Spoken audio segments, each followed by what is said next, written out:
Yo, what's good, guys? It's Dimi. You're watching my On The Radar beat breakdown for Roy Wood's Rockstar, baby. Shawty wanna be in the city. Shawty can't be in the VIP. Only bad bitches be sick. Drinking tequila and shit. Love me a dime, no bitch. You look mine and shit. Maybe you fine and shit. Just fly to the islands quick. So Roy was actually on tour with Party Next Door, and then I think it was one of the last shows he was on. He ended up coming home, and then I texted him that day because I knew he was coming home, and I was just chilling at the crib because I got a studio at my crib.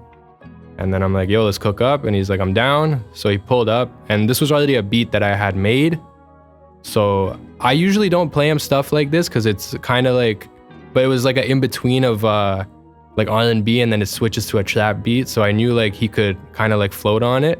So I kind of like took a chance playing it because he's open to anything. Like he's really like versatile. So I played him the beat, and he's like, yo, like this shit's crazy. Because he already like knew in his head what he's gonna do, and then he just spit. He actually didn't end up recording the song that night. He just did a reference and we put it together. So he just did the full run through of the song, and then I put all the takes I liked, and then he just went home. And then he ended up finishing a show on his tour, and then he came back home, and then we finished the song. The vibes when we're in the studio together, and it's just like, it's super natural because like we've been boys like even before the music, because I used to be his stylist, funny enough. So before I ever knew how to make a beat or anything, I've known him since like 2016, I want to say, and I was still in high school at the time. So I was just doing styling, and then it's just like we have that connection just knowing each other that long. So it's always like it's friends before the music, if anything. So it's never like a forced thing. Like when we're cooking up, we're just vibing. Sometimes we'll just sit in the studio for like 2 hours, not even cook up. So it's always fun to like work with Roy for sure. Every time it's usually like super different. Like sometimes I'll listen to a bunch of songs beforehand. Sometimes I'll just go straight into it. I'll make like I call it like a dummy beat, because like I'll just make some basic beat first to get it out of the way, just so I like warm up in a sense. But most of the time I'm going off based on my feeling and like what I'm feeling that day. If I'm feeling like sad, or if I'm feeling like angry, I'll make some trap stuff. But yeah, like that's my process usually. I always say my style is somewhat like cinematic in a way, because I really like to envision visuals when I make my beats, and most of the time I'm making like super dark, moody stuff, so I like that. And yeah, I think cinematic's a good word to like describe it. Some artists that I've worked with, Roy Woods, of course, Vori, done some shit with Friday, Lil Yachty, Coach Ice, and Jaleel, and just like a lot of people, always working. So yeah, I actually always say this because you never know when you're gonna be in the studio with somebody or like a big artist, and like just imagine there's no one there to record. So it would be like you losing that opportunity to get a song with someone because you don't know how to do this skill. But it's always good to like know everything. And I feel like as a producer, and if you really want to separate yourself from making beats and everything, you want to like really start the song from ground up, it's always good to know how to record, because you can be a part of the whole process rather than just that one making the beat and that's it. My top 3 plugins right now, usually like I don't switch, but my favorite plugin, it's a low-key one. It's by this company UHE. I don't know if it's pronounced that way, but it's called Repro 5. It's like a vintage synth. It's like an emulation of a synth. So I love that analog sound, and that plugin's got like some fire stuff in it. I love, and my right now a new plugin, The Prince by Frank Dukes. I really like that one. I think honestly, it's just be yourself, and I always say just don't do too much, because it's just like it throws the vibe off if you're super like rowdy in the studio and you're getting amped up, and like you can be like that, but like you just gotta like read the room, and you just gotta know the vibe, and just don't do too much, I'd say.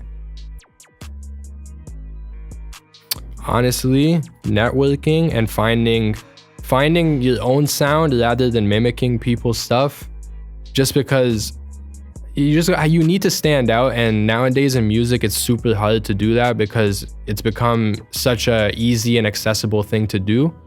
And I feel like just separating yourself in some way, whether it's like you having like branding to your name, or just the way the production is, like you can add different elements, even if you're taking inspo from something that's already out there.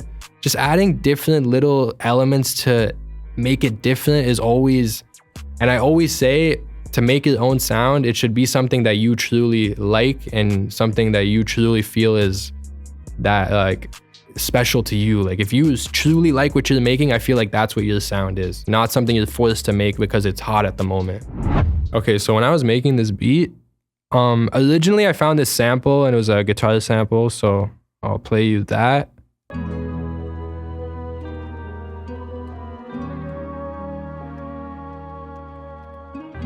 Super simple.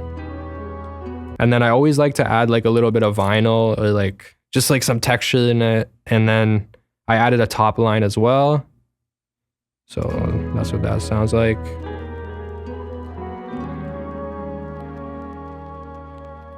And then for a little bit of ambience, I had this vocal chop. It's just tucked in the back. I feel like it fills up that like little space there.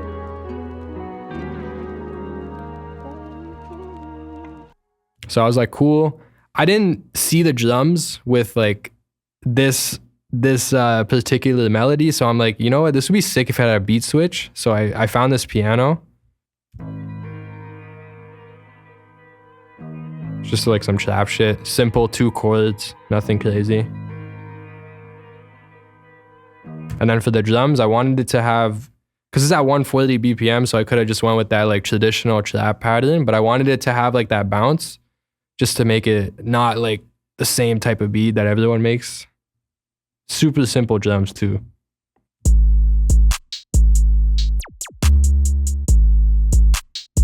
The 808 pattern. Hi-hat, super simple. This little zap sound. I always like adding like these like weird little sounds like that, because I feel like it just gives it that like cool little vibe. Clap, simple, nothing too crazy. And then I kind of brought back like elements from the intro. So I had that guitar come in.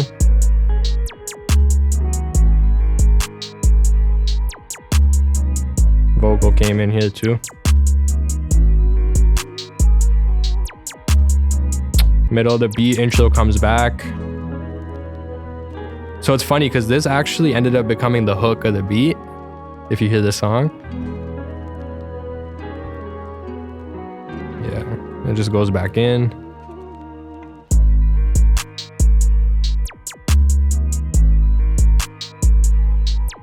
And then for the outro, I had this piano come in like subtly. And I did this like cool little slow down with the main guitar.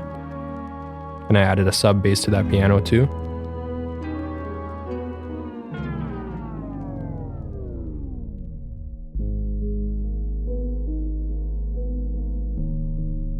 And it's kind of like mimicking the same notes too, with like a little bit more complex pattern.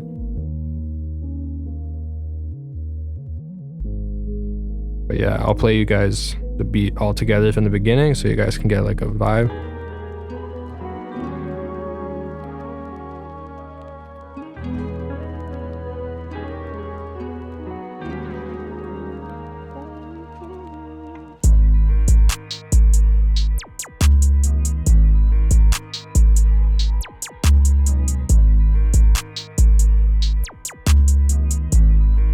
And yeah, that's pretty much it. It's super simple, honestly. That's like how I like to keep my beats, just not too much going on, a lot of room for the artist, and that's just the best way to do it. So yeah, that's Rockstar, baby. I actually drop songs as a producer artist with, it's not me on the song, but it's me featuring artists. So I got an album coming out, it's called Waves. I got Roy on there, I got Volley Friday, Forever Friday as well. A bunch of names from Toronto because that's my hometown. So yeah, that's what I'm working on right now. Thank you guys for watching my On the Radar beat breakdown for Rockstar Baby by Roy Woods. Peace out.